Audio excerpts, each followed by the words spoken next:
रूपम recording studio जीवा चौक Madhubani.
Studio जीवा चौक मधुबनी।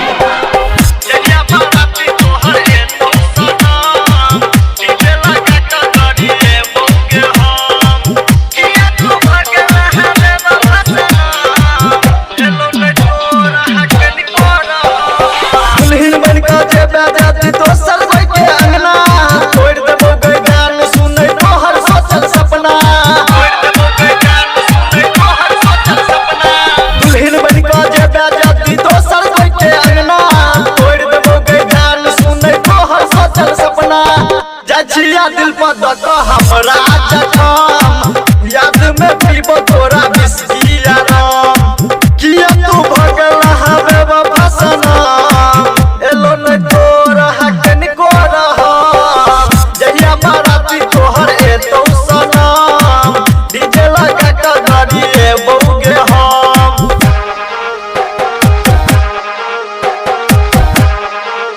रूपम recording studio जीवा चौक मधुबनी।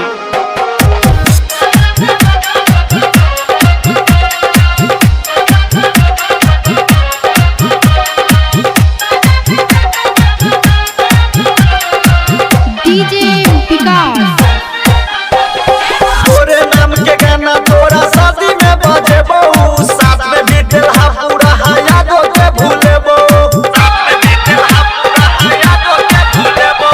तोरे नाम के गाना तोरा शादी में बजेबो साथ में बीतल हा पूरा यादो के भूलेबो लोरो साखिया भेलै मोहन के नाम डीजे लगा के गाड़ी ए बहू के हम किया तू भगल हवे बसना एलो न तोरा हकन को रहा जहिया बाराती तोहर एतो सनम डीजे लगा के गाड़ी ए बौगे हम किया तू भगल हवे बसना एलो न तोरा हकन को रहा जहिया बाराती तोहर एतो सनम डीजे लगा के गाड़ी ए बौगे हम।